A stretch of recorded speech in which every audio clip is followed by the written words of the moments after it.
Yes, magandang hapon mga kauma. Andito na naman kami, no? Nanguha na naman kami ng kamuting kahoy mga kauma. Hirap kaming kunin siya mga kauma dahil masyadong dry yung lupa. So, ayan. Nakuha namin yung isang malaki. Oh, no? 2 puno. Yung kinuna namin ni Manang Renren ng kasaba. So, ayan, dito. Ayan siya yan mga kauma, oh, no? Dito lang yan sa backyard, no? Ito yung 2 puno ang nakunan namin, no? So, babalatan namin to dahil gagawa kami ng kamote, ano gani? Kasaba cake, mga kauma, no? So, abangan natin yan maya. So, ayan na mga kauma, no? Blender na namin. Ito na yung last version ng aming blender. Ayan na yung lasang caramel. Ayan yung, ano yan, muscovado sugar mga kauma, no? Ayan, mabango-bango na siya. Maanteng na ba? So, ayan na mga kauma, no? So, after natin ma-blender, so, yung nilagay namin dito ay isang Alaska, ito isang Alaska kondensada lang, no? At tinaluan namin siya ng gatas, no? Yung Bear Brand na gatas. Wala kasi kaming available na mga ingredients, mga kauma, no? Tapos, lagyan namin ng oil. Sa lanera, no? Ayan. Lagay na sa lanera. So, nag-experiment kami. At least, mapakinabangan naman natin yung kamuting kahoy dyan sa backyard, mga kauma. Okay. Let's do it. So, that's it. Ayan na, parang alanganin pa lang. Lagyan natin ng cheese. Wala pa na, medyo tamang-tama lang yan, matunaw yung cheese niya. So, ayan mga kauma, no? Lagay na tayo ng cheese.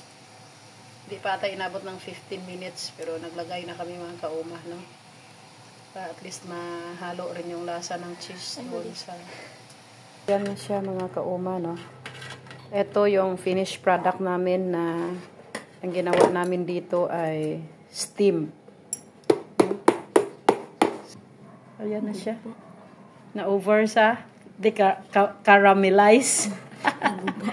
Ayan. No? Okay?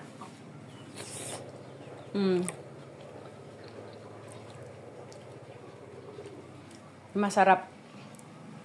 Masarap siya mga kauma. Tama lang yung ano, yung lasa niya ng ng sugar. No? So, tikman naman natin mamaya yung niluto natin doon sa oven. So, ayan na yung aming product ng homemade namin na kasaba cake, no? Iba-iba style ito. Parang puto style ito. Puto kasaba. No? Ito naman, merong decaramelize, no? Tsaka ito naman, niluto namin sa oven, no? So, itong isa, niluto namin ito sa kawali lang, no, na in-steam namin. So, may nakasalang pa kami doon. 2 puno lang yan ng kamuting kahoy, mga kauma, no. Si Kuya Samsam yung ano namin, no, yung tester. Init niya bakat? Hindi na. Isahan mo. Yamit. Yamit. Syamet. Ito na, Samsam. Sarap? Ang cheese. Ang cheese. Init pa yan bakat? Ayan lang. Init na. Halos buong maghapon na niluto namin ni Renren. Ay nako, matrabahuso. Masarap kumain pero trabahuso siya. So that's it mga kauma, no? Flex lang namin ito dahil initiative lang namin to merienda ng ating mga kids. Bye-bye. Ano, balan gani? Like and subscribe. Like and Subscribe. yehey, buhay. Uma. Uma. Bye-bye.